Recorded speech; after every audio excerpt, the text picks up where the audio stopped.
Here we are going to discuss the different types of interest rates.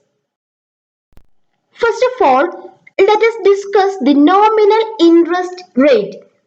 A nominal interest rate is the interest rate before taking inflation into account. It is the interest rate normally quoted on the bonds and loans.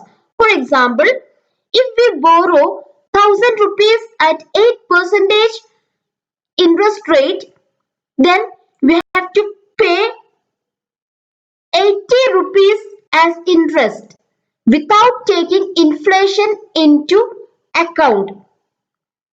The disadvantage of using the nominal interest rate is that it does not adjust for the inflation rate.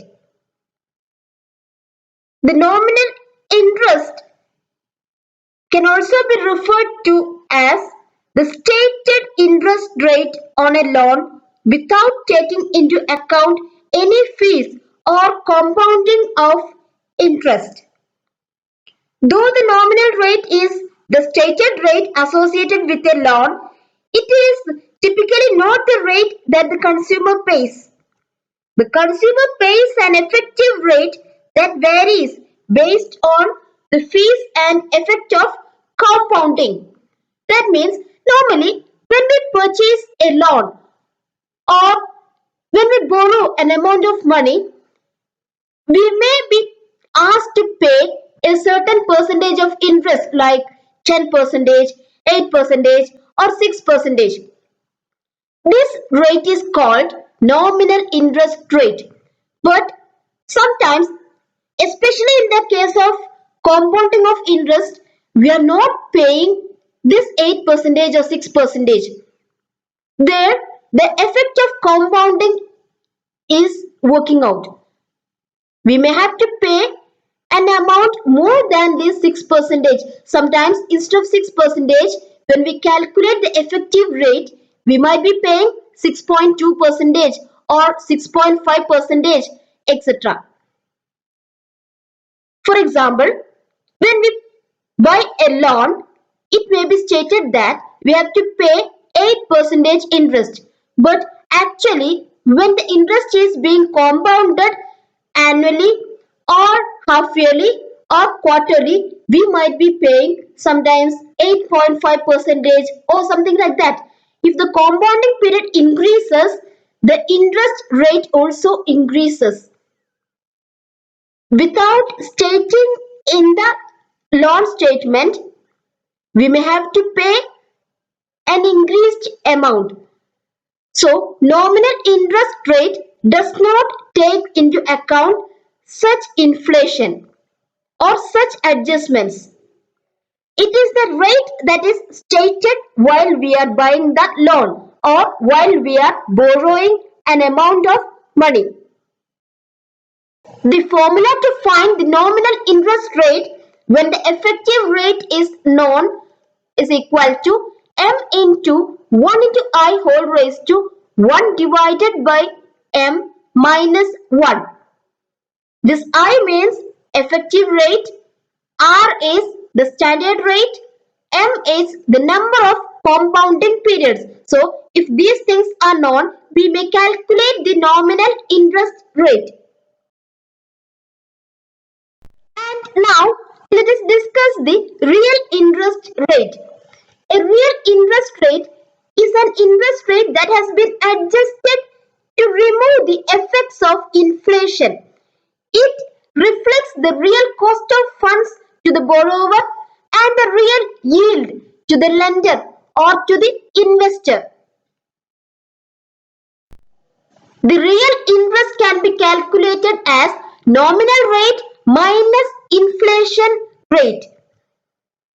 And the real interest rate takes into account inflation.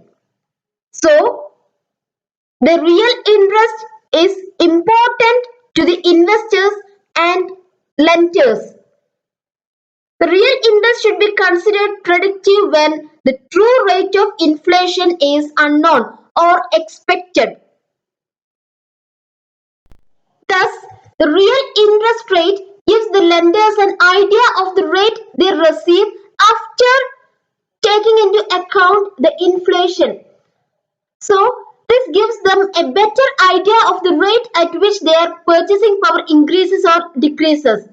In the case of a loan, it is the real interest that the lender effectively receives.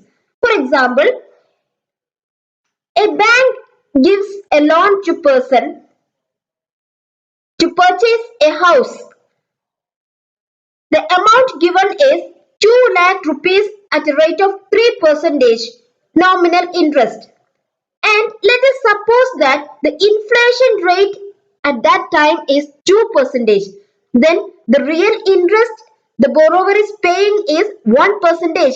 The 2% remaining is the inflation rate. So the real interest rate the bank is receiving is only 1%. Even if the total interest rate is 3%, in that 3%, 2% is inflation. So the banker is receiving only 1% as their income. That is called the real interest rate. And the next one is effective interest rate. This is very important for the borrowers as well as the investors or the lenders. It is calculated as if compounded annually. So this is the real return or the real interest paid when the effect of compounding over time are taken into account. It reveals the real percentage rate of an interest in the case of a loan or a borrowing.